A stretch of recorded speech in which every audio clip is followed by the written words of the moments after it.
defensive about it.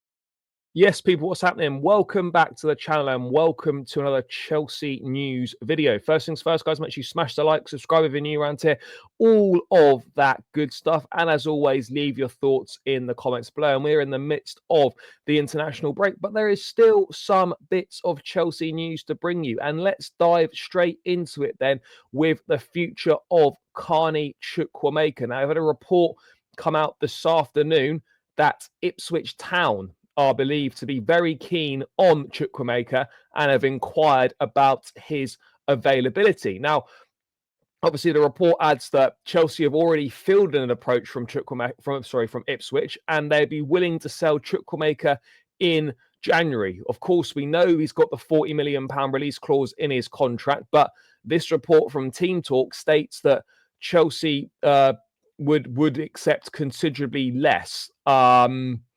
Due to the fact that Chelsea want to get Chukwuemeka off the books to help fund their own signings. Now, obviously, we've chatted about Chukwuemeka before in the past, and we knew sort of over the summer there was a possibility he could have left. It was revealed about the release clause, and the summer there was reportedly interest from the likes of AC Milan. There are a couple of Premier League teams sniffing about, but ultimately he ended up staying at the club. Chelsea did turn down loan offers for him. I think Fabrizio Romano at the time saying that Chelsea only wanted to send him somewhere where he was going to be, a regular player, play 38 games in the season. So that's why they turned down loan offers for him.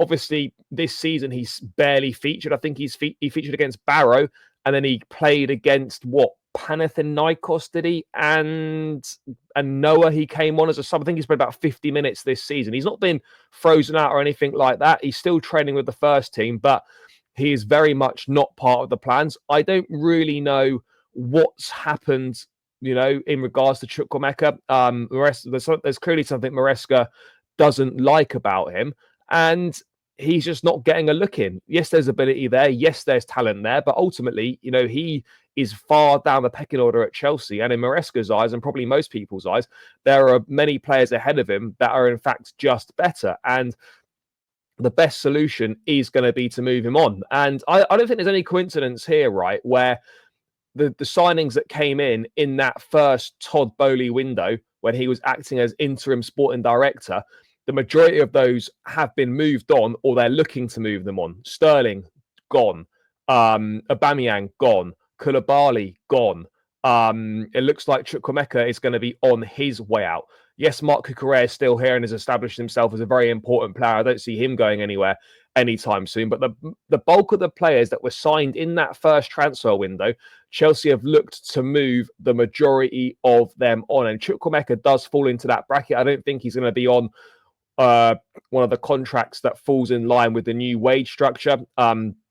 It's not helped that he's not been able to keep himself fit, and him staying at Chelsea is not really helpful for any parties. Chelsea are paying out, a decent amount of money on a player that simply isn't playing, and Chukwuemeka at 21 years of age needs far more football to develop as a player. And he simply isn't developing at Chelsea, and you don't want to waste his talent and his ability. So regrettably, it's just going to be one of those ones that unfortunately hasn't worked out. He virtually missed the entire of last season through injury. He made 12 appearances, and fitness has been a massive issue as well. When he did get on the pitch last season, he did show some glimpses, but you can't rely on him. And as I said, there's players that are ahead of him. So yeah, it's a shame that it's not worked out for him. But this is football. The volume of players that Chelsea signed, there are going to be many more transfers like this of talented players where it just doesn't quite fall for them. And this is the reality with Chukwuemeka right now. In terms of a price that Chelsea would accept, I don't think they're going to get the £40 million release clause for him. I suspect they may accept something closer to 20, maybe £25 million absolute max all in. I don't see how you can get or ask for much more than him, given the amount of football that he's played in recent times. Now, is he better than the level of, say, an Ipswich, for example? I would say he probably is. And would he want to go and join Ipswich on a permanent basis if an offer were to come in?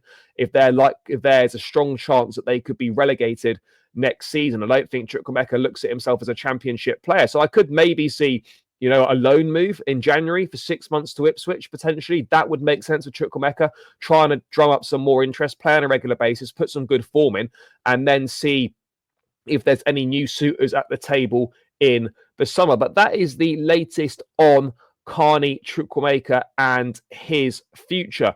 Moving on to Romeo Lavia then, and there was concern surrounding Lavia as he went off against Arsenal at the weekend. He went down a few moments before he went off. He went straight down the tunnel, and there were concerns that, he may be injured. Subsequently, he has joined up with the Belgian national team, and he is in training with the Belgian national team at the moment. And he did issue an update on his fitness, and he said in an interview, I think with RTL, which I think is a French or Belgian publication, that he received a small knock. At the moment, we are testing to see if it's okay, but it should be okay, I think.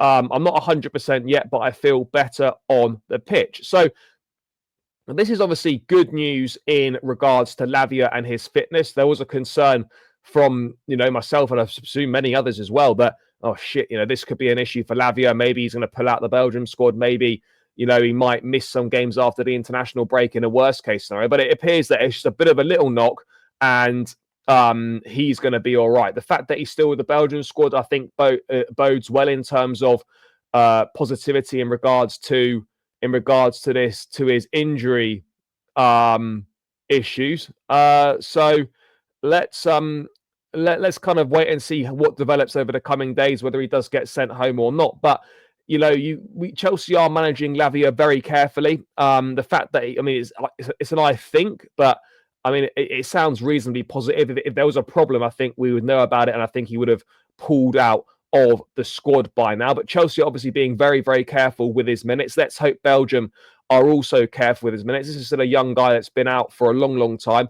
He has been susceptible to injuries in the recent past. So we just got to make sure that he's not overworked. And I think it's going to be interesting to see how Maresca manages Lavia in the build-up to the Christmas fixtures. There's a lot of games coming thick and fast. How's he going to rotate him? How often is he going to play? These are all questions that we are going to find out the answer to. But a bit of positive news in regards to Romeo Lavia and a potential injury scare suffered against Arsenal. That seems to be all right, and it looks like he's going to be fit and available for Chelsea after the break, providing he comes through this international break unscathed. There's also been a whole raft of withdrawals from international squads from Chelsea players. I think one more precautionary, and two is a pointless international break, the third of the season already in pointless fixtures, particularly from an England perspective, with a new manager not coming in until January. Madueke is obviously with the squad, but Levi Colwill and Cole Palmer have both pulled out. We had a feeling that Palmer was going to pull out. The Colwill one was a bit more of a surprise, but apparently it's just as a precaution. So those two will spend time at Cobham over this sort of 2-week break between fixtures for the international break, as well as Wesley Fofana as well. Load management. There was believed to be a bit of swelling in his knee after the Arsenal game. He will be staying behind at Cobham as well. This is all good news for Chelsea. Palmer, Fofana, and Colwill all getting kind of a 10-day break from football. And also Malo Gusto has withdrawn from the French under-21 squad as well. Not sure what the full extent of his injury or his situation is, but this is good news, guys. Gusto, Colwill, Fofana, Cole Palmer. Obviously, Reece James didn't get called up anyway.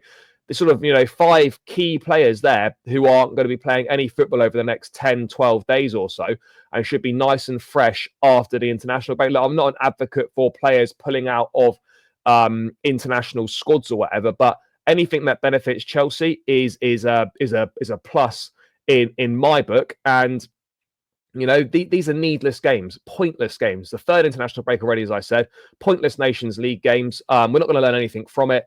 There's nothing to prove in these games. And yeah, it's no surprise that there's been a whole host of withdrawals. But yeah, it's great from a Chelsea perspective to see that we're going to have some of our players out of action for the international break, and they can work on things at Cobham. Have a bit of a rest, regroup, recover, and ready to hit it hard after the international break, where the fixtures are coming thick and fast in the build up to Christmas now. You know, this is where the season starts getting busy. This is where this table starts taking shape. So yeah, this is something that, you know, is a plus for Chelsea.